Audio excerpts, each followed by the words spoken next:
ಹೋಗ್ಬಿಟ್ರು ಆಮೇಲೆ ಬಂದು ಕೂಡಲೇ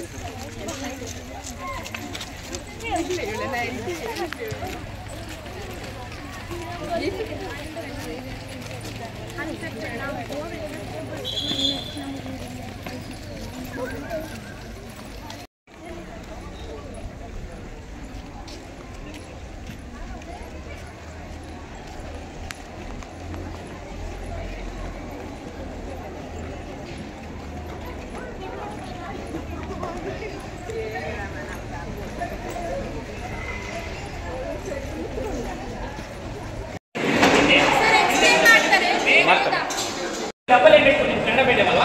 ಓಕೆ. ಇಲ್ಲಿ 3 ಶಂಕು ಇದೆ, ಈ ಕಡೆ ಒಂದು ಶಂಕು ಈ ಕಡೆ ಒಂದು ಶಂಕು ಎರಡು ಅಟ್ಯಾಚ್ ಮಾಡಿದ್ರು. ಇದು ಬ್ಯಾಕ್ ಹೇಗಿದೆ ಅಂದ್ರೆ ಈ ಕಡೆ ಡೌನ್ ಇದೆ, ಈ ಕಡೆ ಅಪ್ ಇದೆ, ಕಾಣ್ತಾ ಇದೆಯಾ?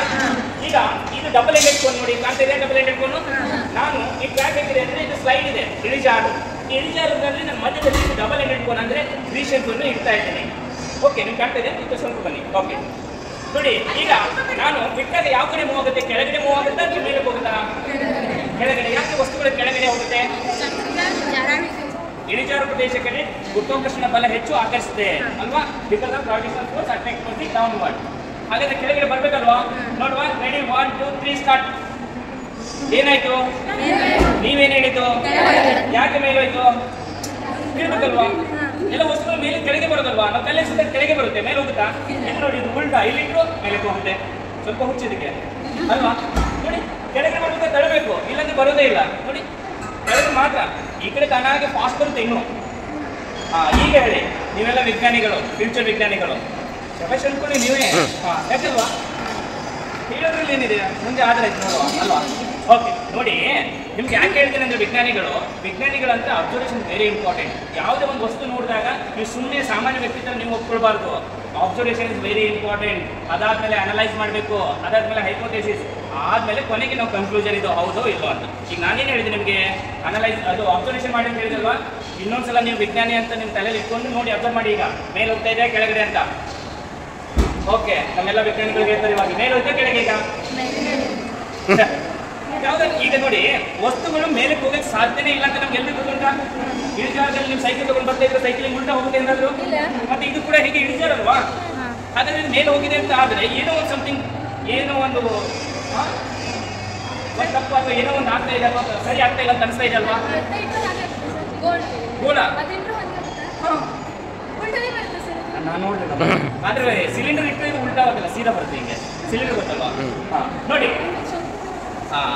ನೋಡಿ, ನಾನು ಹೇಳ್ತಾ ಇದ್ದೀನಿ, ಅವ್ರು ಕೇಳ್ತಾ ಇದ್ದಾರೆ ವೃತ್ತ ಅಥವಾ ಗೋಳ ಇಟ್ಟರೆ ಹೀಗೆ ಕೆಳಗೆ ಬರ್ತಾ ಮೇಲೆ ಹೋಗುತ್ತೆ ಅಂತ. ನಾನು ಗೋಳ ಇಟ್ಟು ನೋಡಲಿಲ್ಲ, ಅದು ಸಿಲಿಂಡರ್ ಇಟ್ಟರೆ ಕೆಳಗೆ ಬರ್ತದೆ ಡೆಫಿನೆಟ್ ಆಗಿ. ಯಾಕಂದ್ರೆ ಸಿಲಿಂಡರ್ ಹೋಗಿದ್ದೆ ಆಗಲ್ಲ. ಇಲ್ಲಿ ಹೋಗ್ತಾ ಇರೋದು ಮೇಲೆ ಎಲ್ಲ ಕೆಳಗಡೆನೆ. ಈ ಕಡೆ ಕಾಣ್ತಾ ಇದೆಯಲ್ಲ ಈಚೆಗೆ, ಇದು ಕೆಳಗಡೆ ಹೋಗ್ತಾ ಇದೆ, ಮೇಲಕ್ಕೆಲ್ಲ. ಒಪ್ಕೊಳ್ತೀರಾ? ಒಪ್ಕೊಳ್ಳಲ್ವಾ? ನಾನು ತೋರಿಸ್ಕೊಟ್ರೆ ಒಪ್ಕೊಳ್ತೀರಾ? ಓಕೆ ನೋಡಿ, ಇದು ಈ ಟಿಪ್ ಇದೆ ಅಲ್ವಾ, ಈ ತುದಿ ಕೆಳಗಡೆಯಿಂದ ಇದು ಗರಿಷ್ಠ ಹೈಟ್ ಅಲ್ವಾ, ಎತ್ತರ. ಸಪೋಸ್ ಇಲ್ಲಿ ಮೇಲೆ ಹೋದ್ರೆ ಈ ಪಾಯಿಂಟ್ ಅಲ್ಲಿ ಬಂದಾಗ ಹೈಟ್ ಎಷ್ಟು ಎತ್ತರದಲ್ಲಿ ಬರಬೇಕು? ಒಂದು ಸಾಧಾರಣ ಅಪ್ರಾಕ್ಸಿಮೇಟ್ ಏನು ಚೇಂಜ್ ಆಗಲಿಲ್ಲ ಅಂತ ಹೀಗೆ ಎರಡು ಸಮ ಆಗಿದೆ, neither up not down. Okay, ಇದು ನೋಡಿ ಎತ್ತರ, ಇದು ಸಮ. ನೀವು ಹೇಳಿ, ಅವ್ರಿಗೆ ಕಾಣ್ತಾ ಇಲ್ಲ ಸರಿಯಾಗಿ. ಇದು ನೋಡಿ, ಈಗ ಎತ್ತರ ಹೋಗಿ ಈ ಎತ್ತರದಲ್ಲಿ ಇರಬೇಕು ತುದಿ, ಏನು ಚೇಂಜ್ ಆಗಿಲ್ಲ, ಸೇಮ್ ಹೈಟ್. ಡೌನ್ ಇದೆಯಾ? ಇದೆ ಹೇಳಿ, ಡೌನ್ ಇದೆಯಾ? ನೋಡಿ, ನಾನು ಬಿಡ್ತಾ ಇದ್ದೀನಿ. ಡೌನ್ ಇದೆ, ಅಪ್ ಹೋಗಿ ಹೇಳಿ. ಕನ್ಫರ್ಮ್ ಆಯ್ತಾ? ಈಗ ನೋಡಿ ವಿಜ್ಞಾನಿಗಳಾಗಿರೋದು. ಓಕೆ, ಯಾಕೆ ಹಾಗೆ ಅನಿಸ್ತಾ ಇದೆ ಅಂದ್ರೆ ನಿಜವಾಗ್ಲೂ ಹೋಗ್ತಾ ಇರೋದು ಕೆಳಗಡೆನೆ, ನಮಗೆ ಕಾಣ್ತಾ ಇರೋದು ಮೇಲ್ನೋಟಕ್ಕೆ ಮೇಲೆ ಹೋದಂತೆ. It seems like it is moving up, it is not moving up, it is moving down only. ಯಾಕೆ ಅನಿಸ್ತಾ ಇದೆ? ಮೊದಲನೇದು, ಇದು ನಮ್ಮ ಮೈಂಡಲ್ಲಿ ಯಾವುದೊಂದು ಸೈಕಾಲಜಿಕಲ್ ಫಿಕ್ಸೇಷನ್ ಅಂತ ಹೇಳ್ತೇವೆ. ಒಂದು ಆಬ್ಜೆಕ್ಟ್, ಒಂದು ವಸ್ತು ನೋಡಿದ ತಕ್ಷಣ ನಮ್ಮ ಮೈಂಡಲ್ಲಿ ಫಿಕ್ಸ್ ಆಗಿಬಿಡ್ತೇವೆ. ಇದು ಅದು ವೈಟ್ ಕಲರ್, ವೈಟ್ ಇದೆ, ಇದು ಈ ಗಾತ್ರ ಇದೆ, ಅದು ಫಿಕ್ಸ್ ಆಗಿದೆ. ಹಾಗೆ ನಮ್ಮ ಮೈಂಡಲ್ಲಿ ಫಿಕ್ಸ್ ಆಗಿರೋದು ಇದು ಡೌನ್ ಇದು ಅಪ್ ಅಂತ ನಮ್ಮ ಮೈಂಡ್ ಫಿಕ್ಸ್ ಮಾಡ್ಕೊಂಡಿದೆ. ನಮ್ಮ ಮೈಂಡ್ ರೀಡ್ ಏನು ಮಾಡ್ತಾ ಇದೆ? ಹೌದಲ್ಲಪ್ಪ, ಇದು ಡೌನ್ ಇಂದ ಅಪ್ಪೇ ಹೋಗ್ತಾ ಇದೆ, ಹಾಗಾಗಿ ಈ ವಸ್ತು ಕೆಳಗಡೆಯಿಂದ ಮೇಲೆ ಹೋಗ್ತಾ ಇದೆ ಅಂತ ನಮ್ಮ ಬ್ರೈನ್ ಫಸ್ಟ್ ರೀಡ್ ಮಾಡಿದೆ. ಅದೇ ಬರಬೇಕು. ಎರಡನೇದು, ಈ ಟ್ರ್ಯಾಕ್ ಹೇಗಿದೆ ಅಂದರೆ ಇಲ್ಲಿ ನ್ಯಾರೋ ಆಗಿದೆ, ಸಪುರ ಆಗಿದೆ, ಈ ಕಡೆ ಬ್ರಾಡ್ ಆಗಲೇ ಜಾಸ್ತಿ ಆಗಿದೆ. Because of double ended cone. ಈ ದ್ವಿಶಂಕು ಹೀಗೆ ಗಾತ್ರ ಇರೋದ್ರಿಂದ ಇದರ ಗುರುತು ಕೇಂದ್ರ ಬಿಂದು ಈ ಅಕ್ಷದಲ್ಲಿ ಸೆಂಟರಲ್ಲಿದೆ. ಈ ಗುರುತು ಕೇಂದ್ರ ಬಿಂದು ಏನಾಗ್ತಾ ಇದೆ? ಈ ಕಡೆ ಬರುವಾಗ ಕೆಳಗೆ ಇಳಿತಾ ಇದೆ, ಸ್ವಲ್ಪ ಸ್ವಲ್ಪ ಸ್ವಲ್ಪ ಸ್ವಲ್ಪ. ಕಾಣ್ತಾ ಇದೆಯಾ? ಸೆಂಟರ್ ಆಫ್ ಗ್ರಾವಿಟಿ ಏನಾಗುತ್ತೆ? ಲೋವರ್ ಆಗ್ತಾ ಇದೆ ಈ ಕಡೆ ಬರುವಾಗ, ಈ ಕಡೆ ಬರುವಾಗ ಅಪ್ಪರ್ ಆಗ್ತಾ ಇದೆ. ನೋಡಿ, ಈ ಕಡೆ ಬರುವ ಮೇಲೆ ಹೋಗ್ತಾ ಇದೆ. ನೋಡಿ, ಇಲ್ಲಿ ಅಬ್ಸರ್ವ್ ಮಾಡಿದ್ರೆ ಸೆಂಟರ್ ಆಫ್ ಗ್ರಾವಿಟಿ, ಗುರುತು ಕೇಂದ್ರ ಬಿಂದು ನೋಡಿ. ಇನ್ನೂ ಅರ್ಥ ಆಗಲಿಲ್ಲ ಅಂದ್ರೆ ನೀವು ಇಲ್ಲಿ ಹಿಡ್ಕೊಳ್ಳಿ, ಕೂತ್ಕೊಳ್ಳಿ ನೋಡಿ. ಈ ಸೆಂಟರ್ ಆಫ್ ಗ್ರಾವಿಟಿ ಅಂದರೆ ಇದು ಸೆಂಟರ್. ಇಲ್ಲಿಂದ ಎತ್ತರ ಎಷ್ಟಿದೆ ನೋಡಿ. ಇಲ್ಲಿ ಒಂದು ಇದು ಕೈ ಮೇಲೆ ಒಂದು 4 ಬೆರಳಿಸ್ತಿದೆಯಾ? ಈಗ ಬಿಡಿ ಅಲ್ಲಿ ಬಿಡಿ. ಈಗ ಸ್ಟ್ರೈಟ್ ಬಿಡಿ. ಓಕೆ ಬಿಡಿ. ಈಗ ಬಿಡಿ. ಈಗ ನೋಡಿ ಇಲ್ಲಿ ಎಷ್ಟಿದೆ ಅಂತ ನೋಡಿ. ಕಡಿಮೆ ಆಯಿತು ಜಾಸ್ತಿ ಆಯಿತು? ಕಡಿಮೆ ಎಷ್ಟಿತ್ತು? ಇಷ್ಟು ಎತ್ತರ ಅಲ್ಲಿತ್ತು, ಇಲ್ಲಿ ಇಷ್ಟು ಕಡಿಮೆ ಇದೆ. ಅಂದರೆ 1 ಇಂಚ್ ಅಥವಾ 1.5 ಇಂಚ್ ಅಷ್ಟು ಕಡಿಮೆ ಆಗಿದೆ ಈ ಕಡೆ. ಗೊತ್ತಾಯ್ತಲ್ವಾ? ಈಗ ಕನ್ಫರ್ಮ್ ಆಯ್ತಾ ಇದು ಕೆಳಗಡೆ ಹೋಗಿದೆ ಅಂತ. ಸೊ ಇಲ್ಲಿ ನಮಗೆ ಏನು ಕಾನ್ಸೆಪ್ಟ್ ತಿಳ್ಕೊಳ್ಬೇಕಾಗಿದೆ ಅಂದರೆ ಗುರುತ್ವ ಕೇಂದ್ರದಿಂದ ಹೇಗೆ ಚೇಂಜ್ ಆಗುತ್ತೆ ವಸ್ತುವಿನಲ್ಲಿ, ಅಥವಾ ಗುರುತ್ವ ಕೇಂದ್ರದಿಂದ ಕೆಳಗಡೆ ಮೇಲೆ ಇದೆ ಅಂತ ಯಾವ ರೀತಿ ಡಿಫೈನ್ ಮಾಡೋಕ್ಕಾಗುತ್ತೆ ಅಂತ. ನಾವು ಕೆಳಗಡೆ ಇದೆ ಅಂತಂದರೆ ಗುರುತ್ವ ಕೇಂದ್ರದಿಂದ ಕೆಳಗಿದೆ ಇದೆ ಮಾತ್ರ ಆ ವಸ್ತು ಕೆಳಗಿದೆ ಅಂತಂದ್ರೆ, ಇಲ್ಲಿ ಗುರುತ್ವ ಕೇಂದ್ರದಿಂದ ಮೇಲಿದೆ ಅಂದರೆ ಆ ವಸ್ತು ಮೇಲಿದೆ ಅಂತ ಹೇಳ್ತಾರೆ ಸೈಂಟಿಫಿಕಲಿ. ಗೊತ್ತಾಯ್ತಾ? ಇಲ್ಲಿಂದ ಬನ್ನಿ. ಅವರು ಈ ಪದಗಳ ಬಂಧ ಬಿಡಿಸ್ತೀರಾ, ಪೇಪರಲ್ಲಿ ಬರುತ್ತೆ.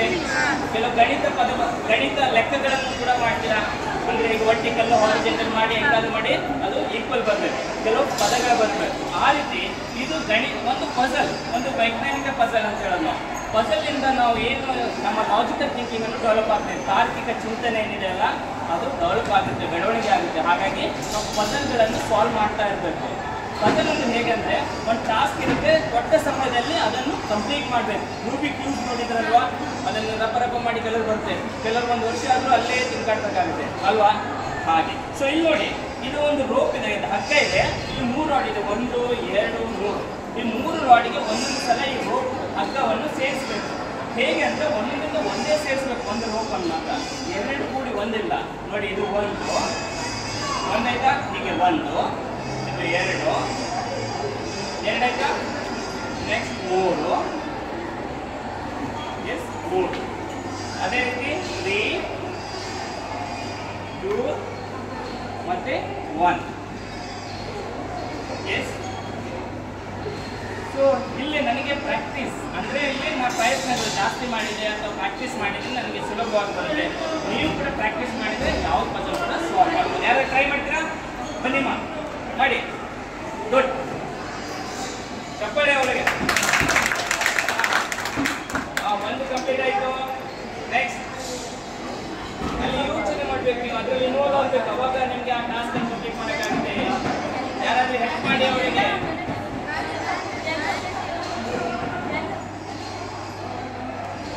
ಅದು ನೀವು ಮಾಡ್ತಾ ಇರೋದು ವಾಪಸ್ ಬರ್ತಾ ಇದೆ. ಹಾಗೆ ಸರಿ ಇದೆ. ಒಂದು ತೆಗಿಬಿಡಿ ಹಾಗೆ. ಸರಿ ಆಯಿತು. 2 ಕಂಪ್ಲೀಟ್. ಕೆಳಗೆ ಕೆಳಗೆ ಬಿಡಿ. ಕಂಪ್ಲೀಟ್ ಆಗಿದೆ. ಈಗ ಬಿಡಿ ನೋಡಿ 2 ಆಯಿತು. ಓಕೆ ನೆಕ್ಸ್ಟ್ 3ನೇದು. 3ನೇ ಸ್ವಲ್ಪ ಕಷ್ಟ ಇದೆ. ಹೇಗೆ ನೀವು ಸ್ಟೇಜ್ ಹೇಗಿರುತ್ತೆ ಅಂದರೆ ಅಂತ ಜಾಸ್ತಿ ಕಲಿಸಿದಂತೆ ಗೇಮ್ಸ್ ಎಲ್ಲ ಮೊಬೈಲ್ ಆಟ ಆಡ್ತಿರಲ್ಲ, ಸ್ಟೇಜ್ ತುಂಬ ದಾಟಿದಾಗ ಅಮ್ಮ ನೀನು ಹೆಲ್ಪ್ ಮಾಡು. ಬಾ ಆಚೆ ಬಾ. ಆಚೆ ಬನ್ನಿ. ಹೇಗಾದ್ರೂ ಮಾಡಿ ಸಾಲ್ವ್ ಮಾಡಿ. ಸಾಲ್ವ್ ಮಾಡಿದ್ರೆ ಮಾತ್ರ ಬಿಡೋದು, ಇಲ್ಲಾಂದ್ರೆ ಇಲ್ಲೇ. ಓ ವೆರಿ ಗುಡ್. ಅದನ್ನು ಹೇಗೆ ಹಾಗೆ ಟಮಟೆ ಇರುತ್ತಲ್ವಾ? ಈ ಟಮಟೆ ಹೇಗಿದೆ ಅಂದರೆ ವಿಶೇಷವಾಗಿ ಡಿಸೈನ್ ಮಾಡಿದೆ. ಇದನ್ನು ಹೋಲ್ ಇದೆ ಅಂದರೆ ಇದು ಕ್ಲೋಸ್ ಇರುತ್ತೆ. ಸಾಮಾನ್ಯವಾಗಿ ಹೋಲ್ ಇಟ್ಟಿದೆ. ಇಲ್ಲಿ ಏನಂದರೆ ಶಬ್ದದ ಅಲೆಗಳು ಯಾವ ರೀತಿ ಪ್ರಸಾರ ಆಗುತ್ತೆ ಅನ್ನೋದು ಒಂದು ಪ್ರಾತ್ಯಕ್ಷಿಕೆ ಇದು. ಇಲ್ಲಿ ನಾವು ಹಿಟ್ ಮಾಡಿದಾಗ ಏನಾಗುತ್ತೆ? ಒಂದು ಮಾತಾಡಬೇಡಿ. ಏನಿತ್ತು ಕಾಣಿಸ್ತಾ ಇಲ್ವಾ? ನೋಡಿ ಇಲ್ಲಿ ಒಳಗಡೆ ಅಟ್ಮಾಸ್ಫಿಯರಿಕ್ ಹೇಗಿರುತ್ತೆ, ವಾತಾವರಣದ ಗಾಳಿಯ ಕಣಗಳಿರುತ್ತೆ. ಇದರಲ್ಲಿ ಆ ಕಣಗಳು ಹೇಗಿರುತ್ತೆ ನಿಮ್ಗೆ ಗೊತ್ತಿದೆ. ಗಾಳಿಯಲ್ಲಿ ಲೂಸ್ ಅರೇಂಜ್ ಆಗಿರುತ್ತೆ. ಅದನ್ನು ಹಿಟ್ ಮಾಡಿದಾಗ ಏನಾಗುತ್ತೆ? ಆ ಗಾಳಿಯ ಕಣಗಳು ಕಂಪ್ರೆಸ್ ಆಗುತ್ತೆ, ಸಂಕುಚಿತವಾಗುತ್ತೆ. ಸಂಕುಚಿತ ಆದಾಗ ಅದು ಪ್ರೆಷರ್ ಎಷ್ಟಿರುತ್ತೆ? ಕಂಪ್ರೆಷನ್ ಮತ್ತೆ ರೇರಿಫ್ಯಾಕ್ಷನ್, ಕಂಪ್ರೆಷನ್ ರೇರಿಫ್ಯಾಕ್ಷನ್. ಸೊ ಹಾಗೆ ಪರ್ಟಿಕ್ಯುಲರ್ ಡಿಸ್ಟೆನ್ಸ್ ವರೆಗೆ ಹೋಗಿ ಹಿಟ್ ಆಗುತ್ತೆ. ನೀವು ಅಲ್ಲಿ ವೈಬ್ರೇಷನ್ ನೋಡ್ಬೋದು. ನಿಮಗೆಲ್ಲ ಗೊತ್ತಿರ್ಬೋದು. ಹಲೋ ಬಾಯ್ಸ್, ಹಲೋ ನಿಮಗೆ ಓಕೆ ನೋಡಿ, ನಿಮಗೆಲ್ಲ ಗೊತ್ತಿದೆ ಈ ದೊಡ್ಡ ದೊಡ್ಡ ಪ್ರೋಗ್ರಾಮ್ ಅಲ್ಲಿ ಡಿಸಿ ಎಲ್ಲ ಹಾಕಿರ್ತಾರೆ. ಸೌಂಡ್ ಎಲ್ಲೋ ಬರ್ತಿರುತ್ತೆ, ನಿಮ್ಮ ಬಟ್ಟೆಗಳೆಲ್ಲ ಹಾರಾಡ್ತಿರುತ್ತೆ. ಅದು ಹೇಗೆ ಶಬ್ದ ಅಷ್ಟು ಅಲೆಗಳು ಪ್ರಸನ್ನ ಆಗಿ ನಿಮಗೆ ಬಡಿತಾ ಇರುತ್ತೆ. ಇಲ್ಲಿ ಕೂಡ ನೀವು ನೋಡ್ಬೋದು. ನೋಡಿ ನೋಡಿ ಅಲ್ಲಿ ಕಾಣ್ತಾ ಇದೆಯಾ? ನೋಡಿ ಅಲ್ಲಿ ಗೋಡೆ ಮೇಲೆ ವೈಬ್ರೇಟ್ ಆಗ್ತಾ ಇದೆಯಾ? ನೋಡಿ ಆಗ್ತಾ ಇದೆಯಾ? ಸೊ ಇಲ್ಲಿ ನಾನು ಹೊಡೆದ ಗಾಳಿ ಗಾಳಿ ಗಾಳಿ ನೋಡಿ 6ನೇ ಹುಡುಗಳದ ನೋಡಿ.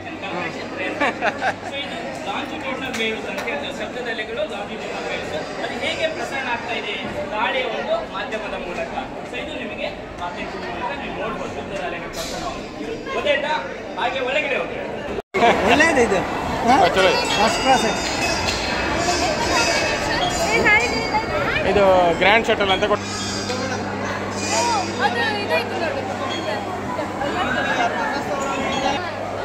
ಮ್ಯಾಗ್ನೆಟಿಕ್ ಲ್ಯಾವಿಟೇಷನ್ ಅಂತ.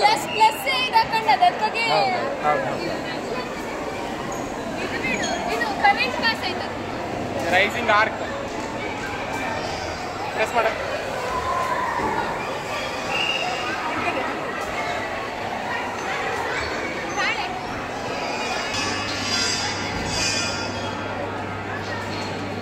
ಒಂದು ಮಿನಿಟ್ ವಿಡಿಯೋ ಮಾಡ್ತದೆ. ಪ್ರೆಸ್ ಮಾಡಿ ಪ್ರೆಸ್ ಮಾಡಿ ಪ್ರೆಸ್ ಮಾಡಿ ಮಾಡಿ ಪ್ರೆಸ್ ಮಾಡಿ. ನೋಡಿ ಎಷ್ಟು ಸೂಜಿಕಾಂತ ಎಷ್ಟಿದೆ ನೋಡಿ ಅಲ್ಲ. ಹಾಂ ಸೂಜಿಕಾಂತ ಎಷ್ಟಿದೆ ನೋಡಿ. ಕಾಂತೀಯ ಬಲರೇಖೆ ಹಾಂ.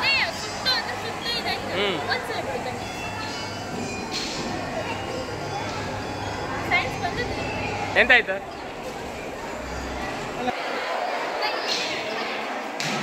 ಪೈಥಾಗರಸ್ ಪ್ರಮೇಯ.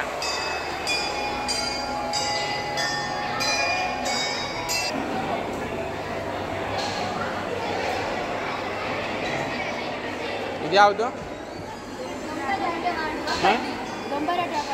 ಕಡ್ಡಿಯಾ?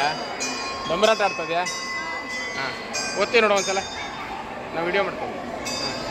ಪ್ರೆಸ್ ಮಾಡಿ, ಬಟನ್ ಪ್ರೆಸ್ ಮಾಡಿ. ಕ್ಲಿಯರ್ ಕಾಣೋದಿಲ್ಲ, ಲೈಟ್ ತಿರುಗ್ತದೆ.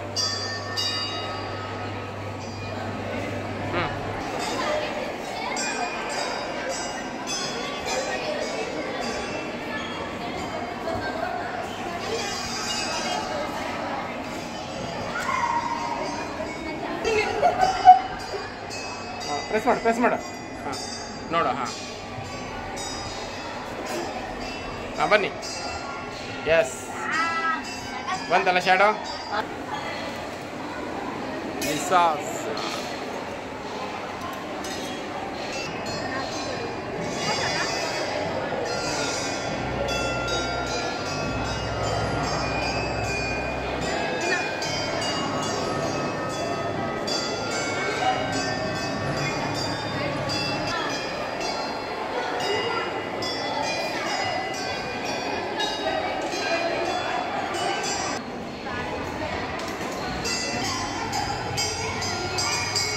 ಹಾಂ.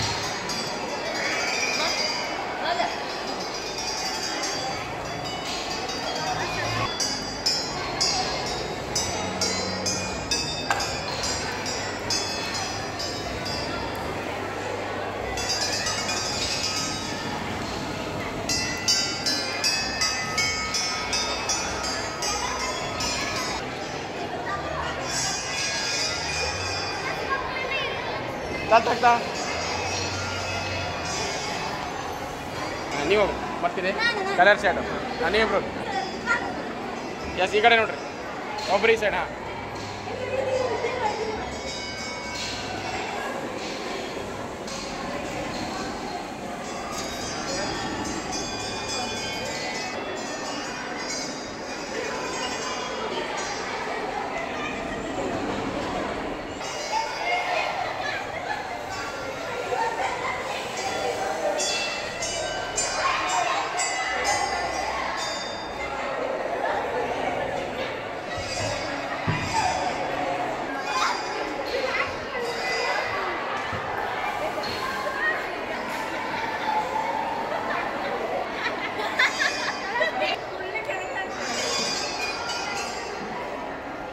Full ಕಾಣ್ತದಲ್ಲ.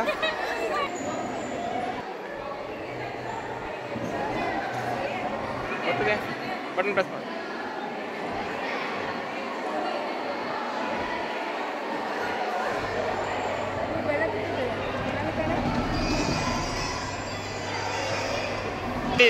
Two D to 3D ಇದು. ಹಾಂ ಎಸ್ ಮುಖ ಚಿತ್ರ ಬರ್ತದೆ ನೋಡಿ. ಹಾಂ 3D ಬರ್ತದೆ. ನೋಡಿ ಕಾಣ್ತಾ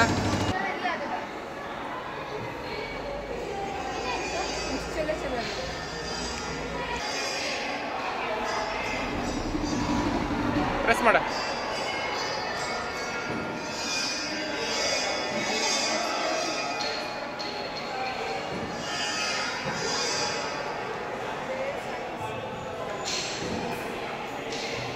ಕಾಣ್ತಾ ಇದೆಯಾ ಮೋಯರ್ ಕ್ರೇಟರ್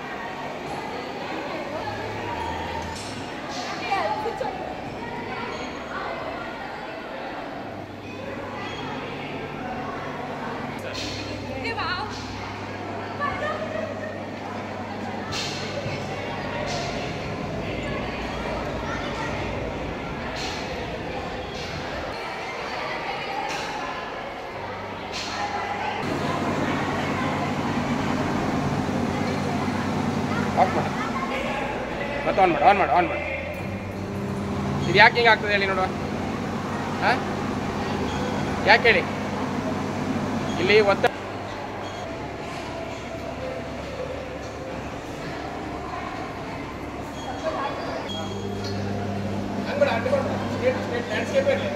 ಲ್ಯಾಂಡ್ಸ್ಕೇಪ್ ಹೀಗೆ ಇರಲಿ ಇದರಿಂದ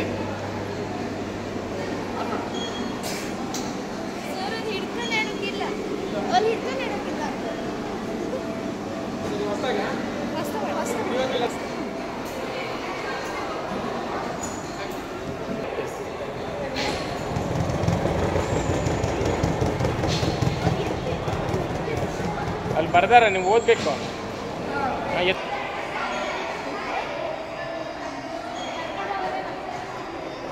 ಈಗ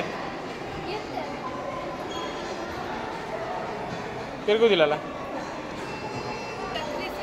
ಚಪ್ಪಲಿ ಹಾಕೊಂಬರ್ರಿ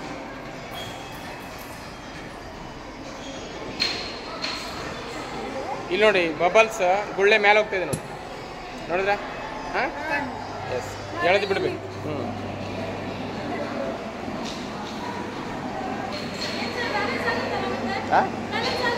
ಆಗುತ್ತೆ ಅಲ್ಲ ಅದು ಬೆಗ್ಗು ಯಾಕಂತ ವಾಕ್ ಅಂತ ಕೊಟ್ಟನಪ್ಪ ಅಲ್ಲೇ ರಬ್ಬರ್ ಗುಡ್ಡ ಮೇಲ್ನಡಿಗೆ ಅಂತ ಬದಲಾಗ್ತಿರೋದ್ರಿಂದ ಗುರುತ್ವ ಕೇಂದ್ರ ಚೇಂಜ್ ಆಗ್ತಾ ಇರ್ತದೆ ಅಂತ ಕೊಟ್ಟನ ಹಾಂ ಒಳ್ಳೇದದು ಆಯ್ತದು ಬಾ ಇದ್ಯಾವುದು ಅಲ್ಲಿದೆಯಾ ಅದ್ಯಾವುದು ಇದು ರೈಸಿಂಗ್ ಬಬಲ್ಲೇ ಇದು ದೊಡ್ಡ ಬಬಲ್ ಅಲ್ಲ ಹಾಂ ಆಯ್ತು ತಡಿ ಹಾಂ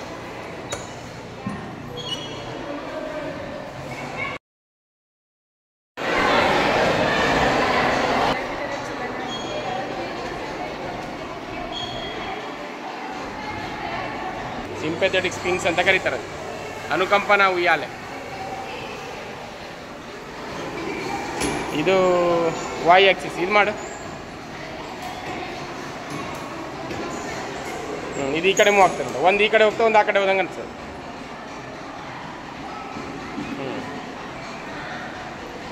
ನೋಡಿದೆ ಆ ಟೈಪ್ ಇದು 3 ಅಕ್ಷದ ಕೂಡ ನಾವು 3 ಡೈಮೆನ್ಷನಲ್ಲಿ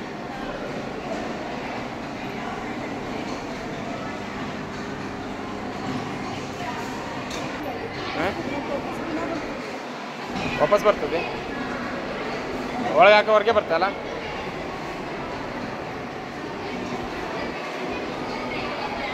ಅಂದು ಪೆಂಡಲ್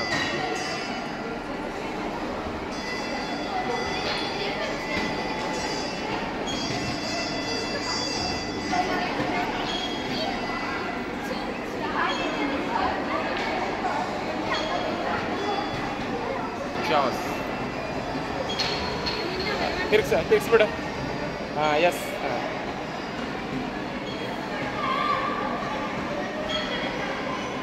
ಒಂದಲ್ಲ ಮಯ ನ್ಯೂಟನ್ಸ್ ಕ್ರ್ಯಾಡಲ್ ಹಾಂ ಒಂದು ಬಡಿ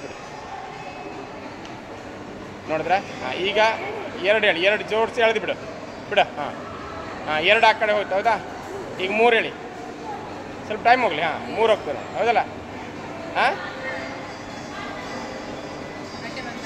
4 ಹೋಗ್ತದೆ ಸರಿ ಎಳೆದು ಬಿಡ್ಬೇಕು ಅದು ಕರೆಕ್ಟಾಗಿ ಹಾಂ ಎಸ್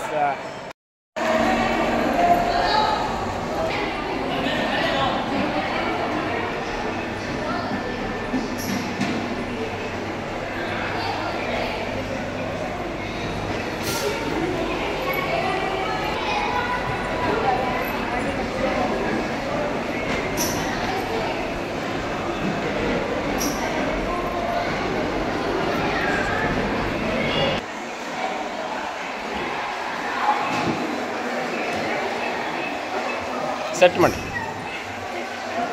ಹಾಂ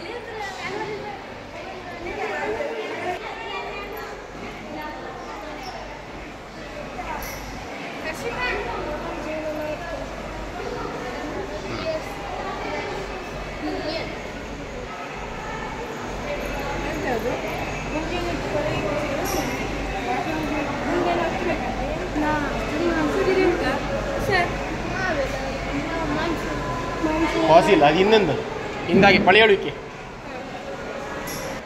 ಡೈನೋಸಾರ್ದು ಬೇರೆ ಬೇರೆ ಪ್ರಾಣಿ ಕೊಟ್ಟರು ನೋಡ ಪಳೆಯುಳಿಕೆ ಸಾಕ್ಷಿ. ಹೌದು ಮ್ಯಾಲಿಂದ ಬರಲಿಲ್ಲ ಅಲ್ಲ ಲೈಟ್, ಈ ಕಡೆದು ಬರೋದಿಲ್ಲ ಅದು ಇದಾಗದೇನು ಹಾಳಾಗೋದಿಲ್ಲ.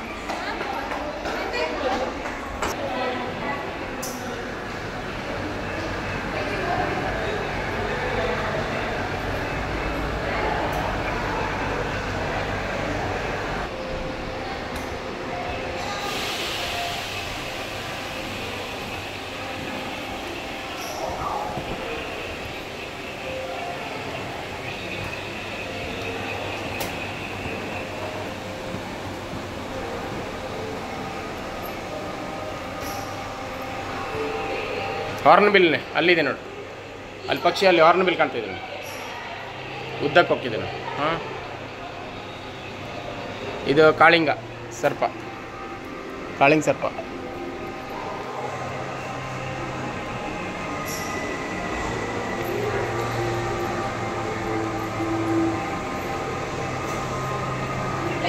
ಇದೆಲ್ಲ ಇರುವೆ, ಬೇರೆ ಬೇರೆ ಜಾತಿ ಇರುವೆಗಳು.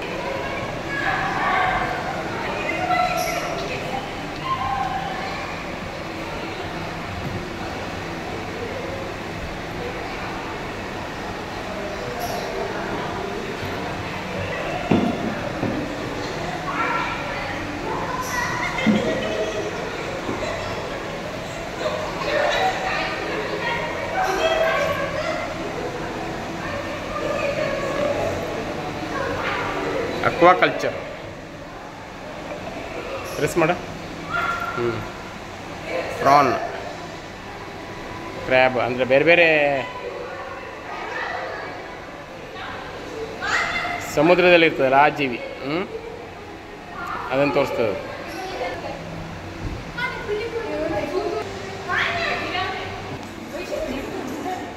ಅಲ್ಲೊಂದು ಬಟನ್ ಇದೆ, ಆ ಬಟನ್ ಹೊತ್ತಿ.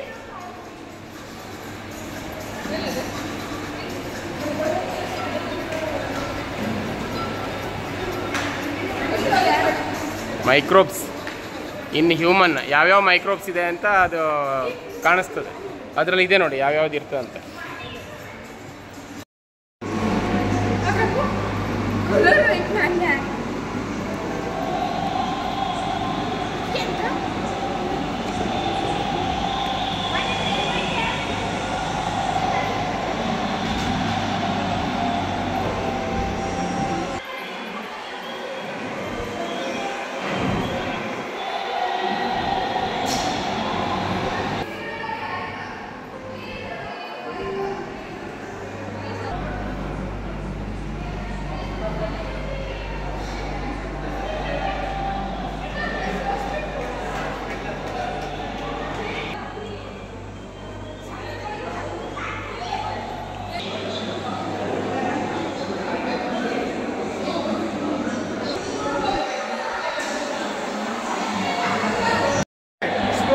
ಒಳಗಿನ ಅಂಗಗಳನ್ನು ನೋಡುವಂಥ ಒಂದು ತಂತ್ರಜ್ಞಾನ ನೋಡಿ. ಬಾಯಿಯ ಒಳಗೆ ಅದು ಐ ಪೀಸ್ ಇವುಗಳನ್ನು ಕಳಿಸಿದಾಗ ಅದು ಒಳಗಿನಿಂದ ಏನು ಮಾಡ್ತದೆ, ಇಮೇಜನ್ನು ಬಿಟ್ಟು ತೋರಿಸ್ತದೆ ನೋಡಿ. ಶೋಧಕದ ಮೂಲಕ ನೆಟ್ವರ್ಕ್ಗೆ ಕಳುಹಿಸಿ ಹೋಗುವಾಗ ಮಾನಿಟರ್ ಮೇಲೆ ಅದರದ್ದು ಏನು ಸ್ಕ್ರೀನ್ ಬರ್ತದೆ. ಈಗ ಅಲ್ಲಿ ಸರಿ ಇಲ್ಲ, ಹಾಗಾಗಿ ಅದು ಕಾಣೋದಿಲ್ಲ. ಕರೆಕ್ಟಾಗಿ ದೇಹದ ಒಳ ಭಾಗಗಳನ್ನು ನಾವು ನೋಡ್ಬೋದು. ಏನು ತೊಂದರೆ ಇದೆ ಇದನ್ನೆಲ್ಲ ನೋಡಲಿಕ್ಕೆ ಸಹಾಯ ಆಗ್ತದೆ. ಎಂಡೋಸ್ಕೋಪ್ ಅಲ್ಲಿ ಕೆಳಗೆ ಬಿಟ್ಟಾರಲ್ಲ, ಅಲ್ಲಿ ನೋಡೋದು ಅಲ್ಲಿದೆ ಅಲ್ಲಿದೆ. ಯಾವ ಟೈಪ್ ಫೈಂಡ್ ಮಾಡ್ತಾರೆ ನೋಡಿ, ಸೋನಾರ್ ಅಲ್ಲ. ಹಾಂ ಇನ್ಸೈಡ್ ಜೀರೋ ಗ್ರಾವಿಟಿ ಎಂತ ಇದು ವ್ಯೋಮನೌಕೆ ಒಳಗೆ ಗುರುತ್ವ ಇಲ್ಲ, ಹೋಗ್ತಾ ಇದ್ದಾರೆ. ಪ್ರತಿಯೊಂದು ಏನಾದ್ರು ಹಿಡ್ಕೊಂಡು ಹೋಗ್ಬೇಕು. ಇಲ್ಲದೆ ಮರ ಇರಲಿಲ್ಲ It's been up in space for about 14 years. ತೂಕರಹಿತ ಸ್ಥಿತಿ, ವೇಟ್ಲೆಸ್ನೆಸ್. Very first. It is like the Russians' PMF is.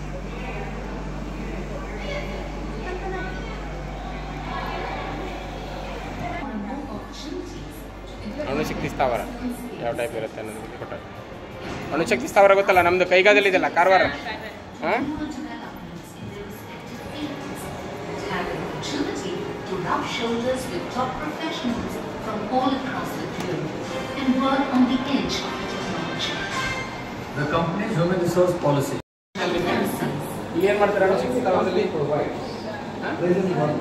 ಯುರೇನಿಯಮನ್ನು ಏನು ಮಾಡ್ತಾರೆ ಹೊಡೆದು ಅವರು ಶಕ್ತಿಯನ್ನು ಬಿಡುಗಡೆ ಮಾಡಿ ವಿದ್ಯುತ್ತನ್ನು ತಯಾರು ಮಾಡ್ತಾರೆ. ಇದು ಎಲ್ಲೆಲ್ಲಿದೆ ಅನ್ನೋದು ಇಂಡಿಯಾದಲ್ಲಿ ತಾರಾಪುರ ಮತ್ತು ನಮ್ಮದು ಕೈಗಾಲಲ್ಲೇ ಇರ್ತಕ್ಕಂಥ ಕಾರವಾರ ಕೈಗಾಲಲ್ಲಿದೆ. ಇದರಿಂದ ನಮಗೆ ವಿದ್ಯುತ್ ಶಕ್ತಿಯ ಕೊರತೆಯನ್ನು ನಾವೇನು ಮಾಡ್ಬೋದು, ನೀಗಿಸ್ಬೋದು.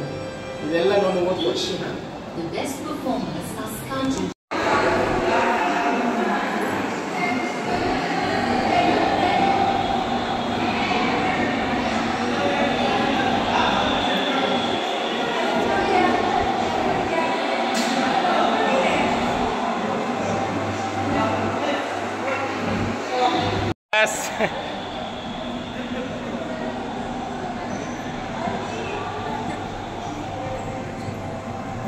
ಬರ್ಬೇಕು ಮತ್ತು ನೀರು ಕಡಿಮೆ. ಹಾಂ ಇಲ್ಲ ಸ್ವಲ್ಪ ಜೋರ್ ತಿರ್ದು ಕಂಟಿನ್ಯೂ. ಅದು ಐಡಲ್ ಪವರ್. ಹಂಗೆ ಪವರ್ ಇದೆ. ಇಲ್ಲ ನೋಡಿ ಈಗ ಸರಿ